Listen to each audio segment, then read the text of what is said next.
Yeah, hello guys. I am sorry that I welcome here you in a little bit weird place, but this is definitely my fault.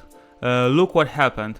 I was actually recording the first episode of the medium chess puzzles, but unfortunately my OBS decided to make a fun of me. And as you can see, I accelerated this recording. I was talking a lot, I was making some gestures and something. I was talking and talking, and I was in general solving the puzzles. You can see the number of points is even increasing, but the diagram doesn't really change. So I just decided to start a new series. I am really sorry for that, but you just couldn't see the previous puzzles that I solved. So I just decided to start new series. You can now see it how I do it, and we are starting with the 36 puzzle, but with the another series. I am really sorry. If after this puzzle you want to drink a beer, don't be afraid, my friend. KosakChess is here. And before I start, I just want to really sorry, as I told you in the explanation on the beginning. I hope you will forgive me. Will forgive me my technical blunder I did. I was just trying to do a quick recap. We are still on the puzzle number 36 right now, as we ended the last episode. Yes, and about the last episode, if you didn't see the two last episodes I recorded about the series, it was about an easy chess puzzles.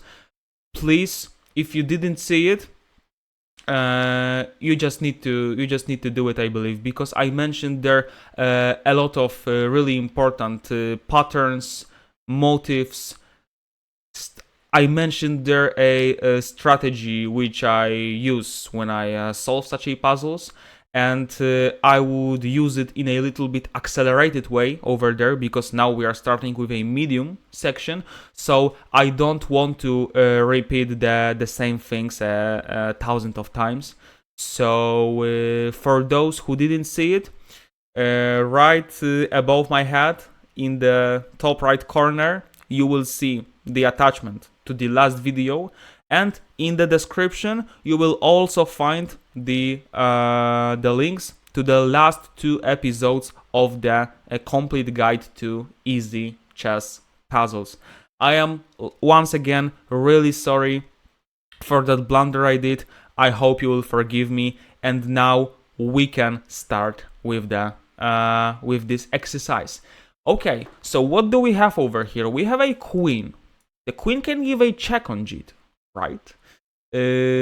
But of course it would be a blunder because of the of taking that queen.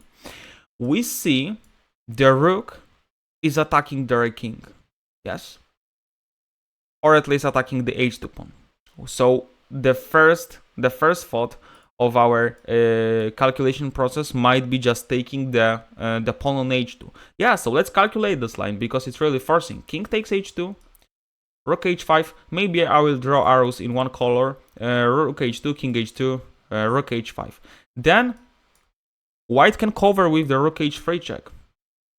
And after, for example, queen f4 check, they can just escape to h1.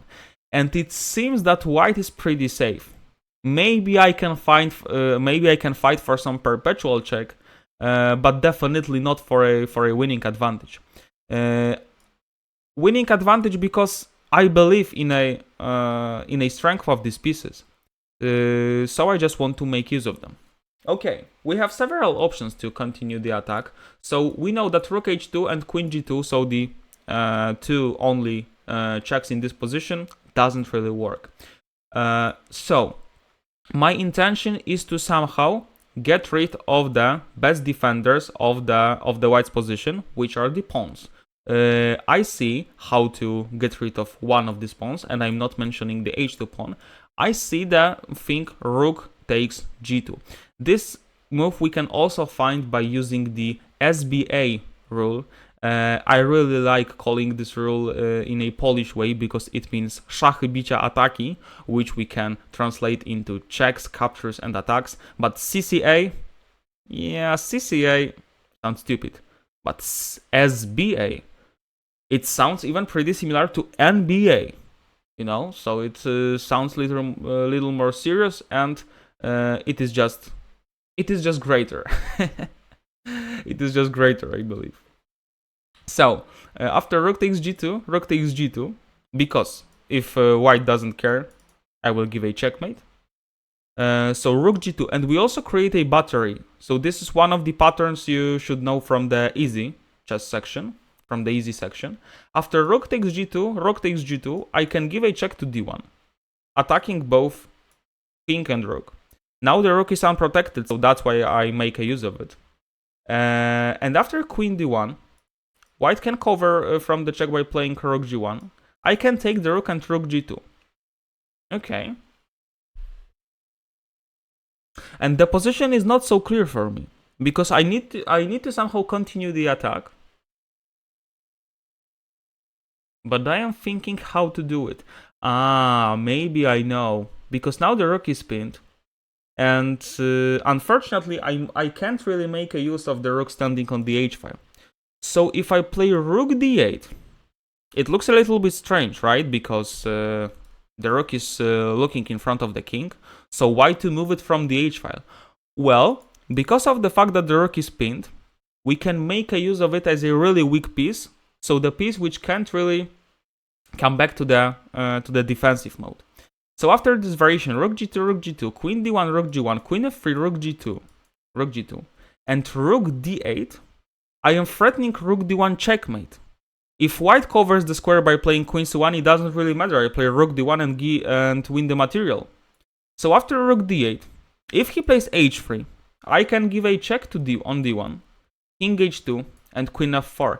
Now I know I am going a little bit quicker with these variations, but this is a medium section, yeah? So if I want to describe every single exercise step by step, it would take so much time. It would take so much time. I am just calculating the variations I would calculate in a real game. Yeah, and I believe it works. Yeah. So let's try it.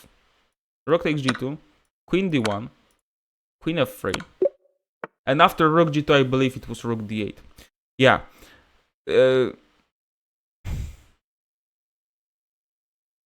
Okay. Now we see a puzzle, and now I don't understand it. I will check. I think the OBS isn't really. No, he is polite. He is polite, I believe. Well, the strongest piece. We are looking for checks. And also check on h7. Blah, blah. Because we blunder a queen. Queen h4 might look sensible, but after queen h4, king g7, the king escapes. But queen f8, checkmate in one move? The number 37 of puzzle. Checkmate in one. I don't really get it. It's over. Ooh, endgame. We like endgames. Okay. This is our pawn. We can't really give a check, we can't really make a capture, we can't really make even an attack. So now we need to somehow realize what is the most important element of the position. And one of the important elements in the endgames in general, it's a free pawn. Is a pawn which can just go forward, and we hope that no one can stop him. Unfortunately, the bishop is covering the c1 square. So we should somehow block this way for the bishop, so the pawn can go easily and promote to a queen, and then we win a game. So the first step, because I don't know the solution yet, I am just sharing with you my process of thinking. The first thing I would do is to somewhere move the king, then cover the way of the bishop for the bishop, to not look on the c1 square anymore, and then to push somehow the pawn. And I just need to do it in a really correct way, because if I do it wrong, I am just trash, you know. Okay.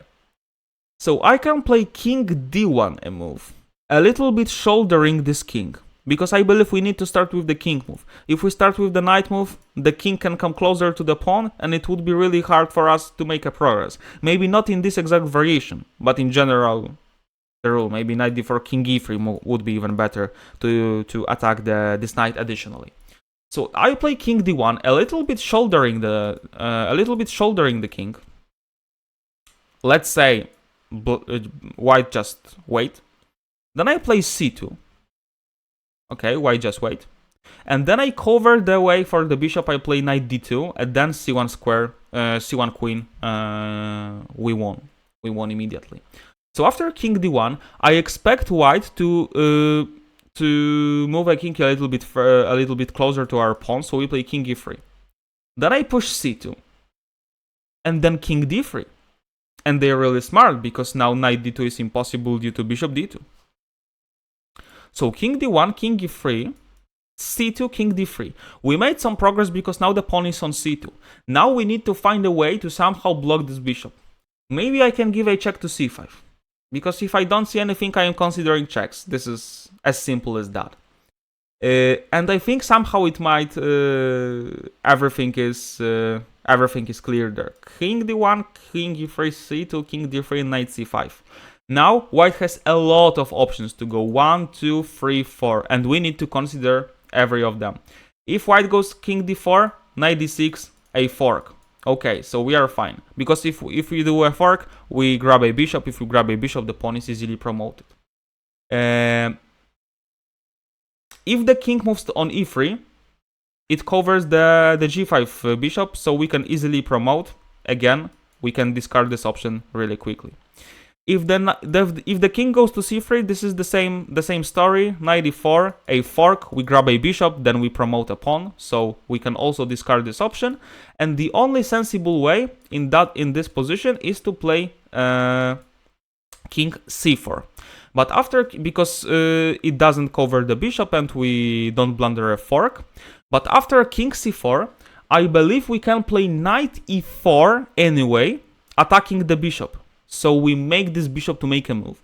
For example, it goes to h6, and now we did it because now with a tempo we can play knight d2, covering the bishop from the c1 square and additionally attacking the king. So c1 queen in next move is winning. So I believe we just should start with king d1, not with king d3, because after king e1, c2, white already defends the d2 square, and it is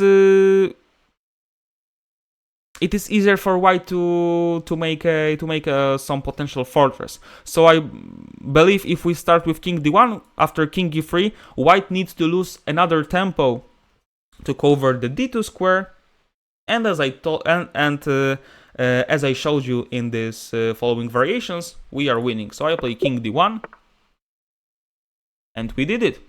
Really good, really good. Maybe I will show you for those who didn't get it. I was just trying to. Is everything okay? I believe so. After bishop g5, king d1, if king e3, c2, king d3, and knight c5. This is what I was calculating. After king c3, there is a fork. After king d4, there is a fork.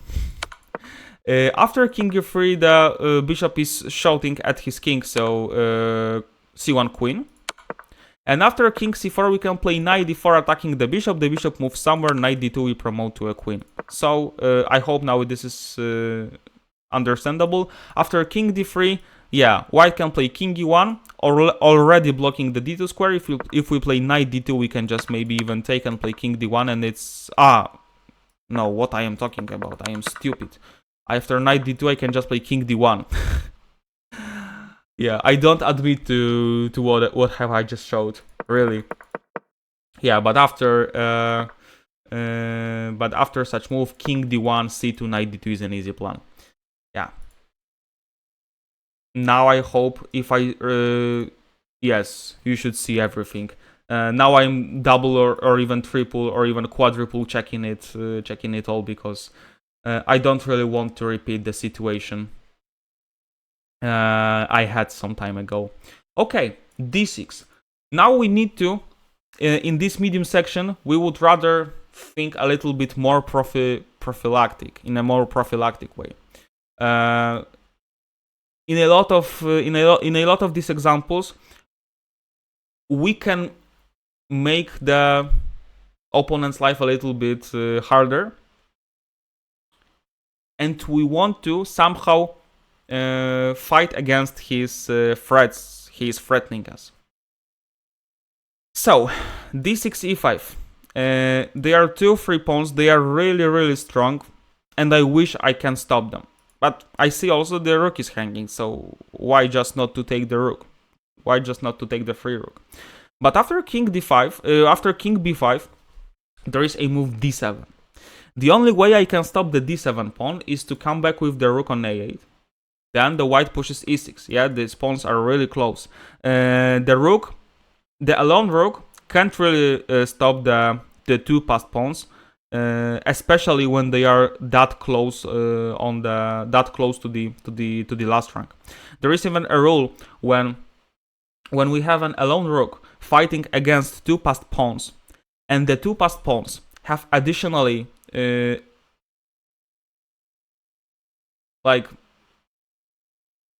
they at the maximum they have 4 square additionally. For example, if I have rook on 8 and the pawn is on e6, so we have 1, 2, 3, 4 squares to promote 2 queens.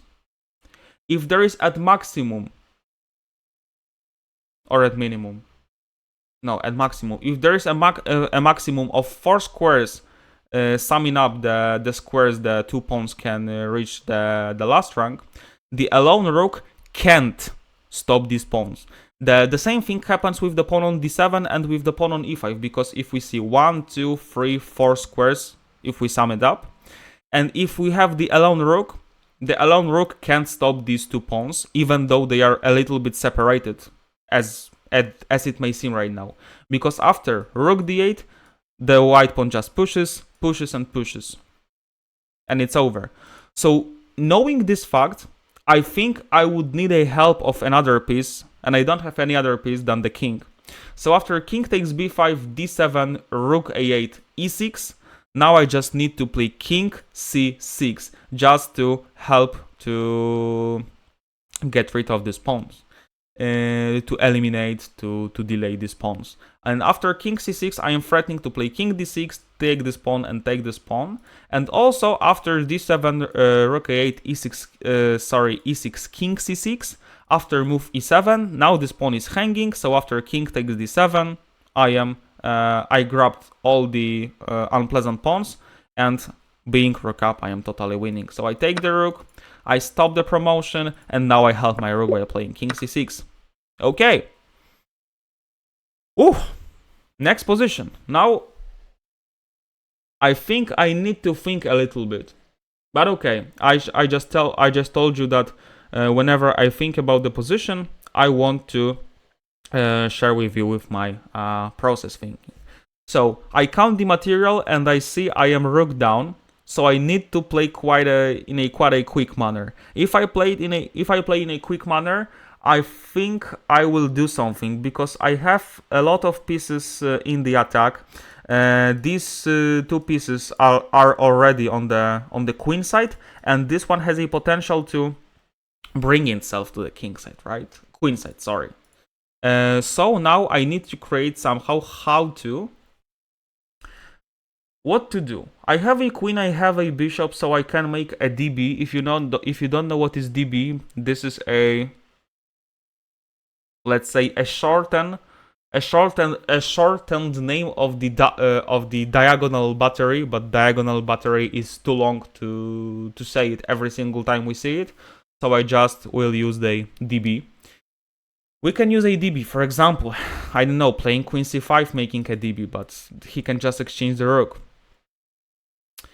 Okay, so DB. What do we also have? We have the knight on a4, which is kinda active, non-active. Yeah, it can reach the king in a really simple way, but it stays on the edge of the board, so it disturbs us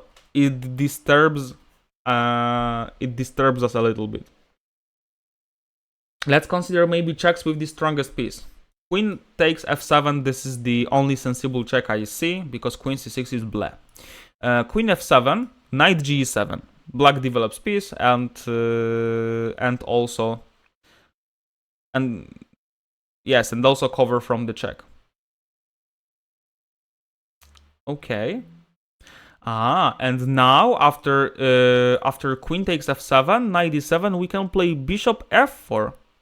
It is not maybe a DB in a perfect sense of the meaning of that phrase, but we make a double attack on the. We make a double attack on the rook and the queen. I think I like it. If the queen moves, I just get a free rook and almost a deadly attack, knight b6 in the air.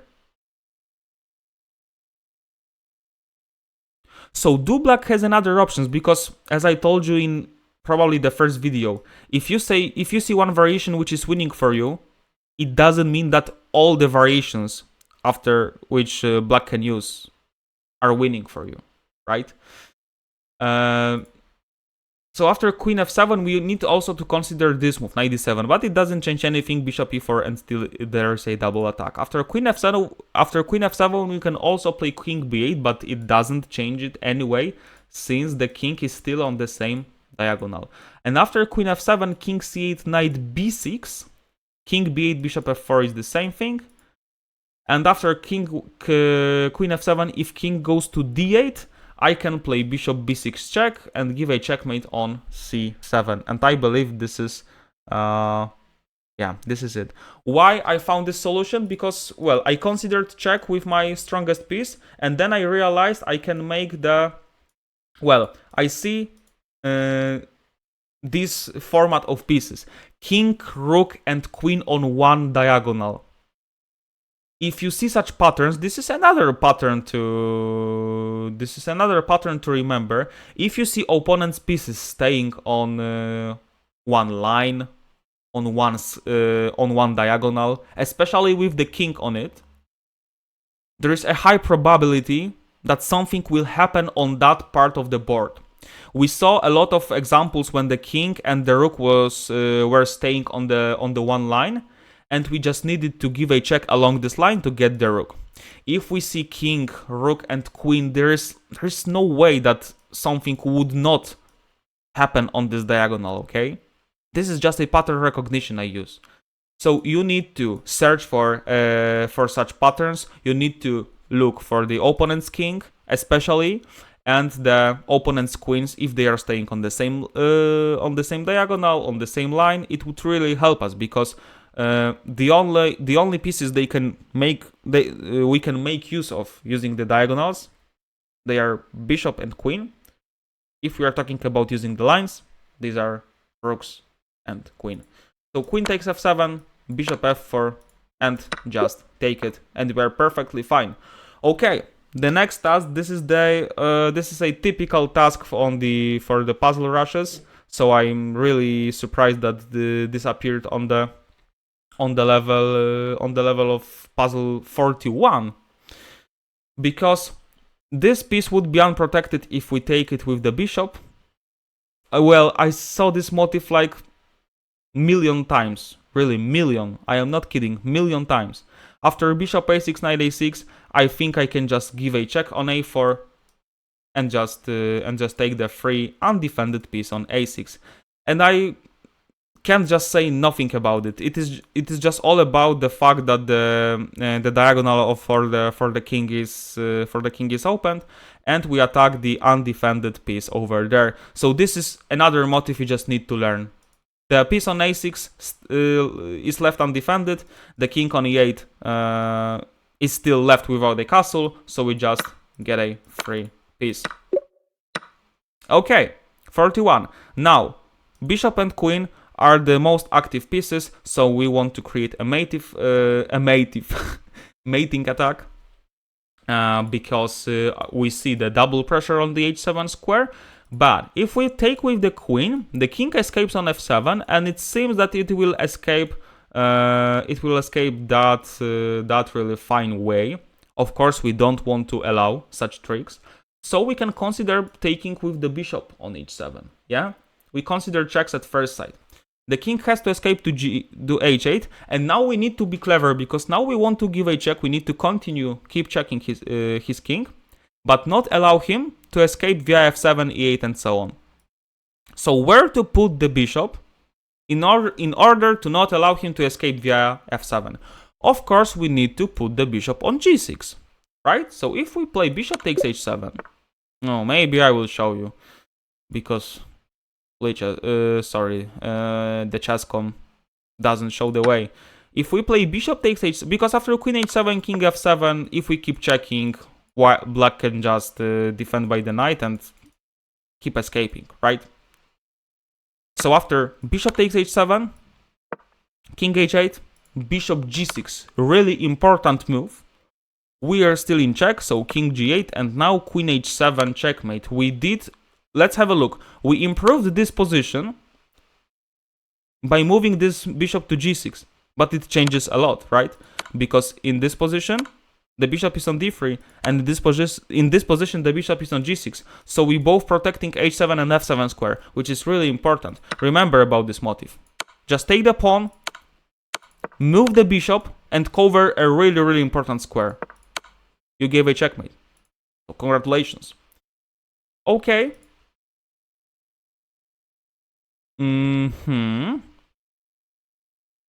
Okay. Maybe I believe it would be the last exercise of this episode, because we are reaching 2300, which is already quite a big number, I believe. Yeah. Okay. So, do you remember probably this endgame when we had a pawn race?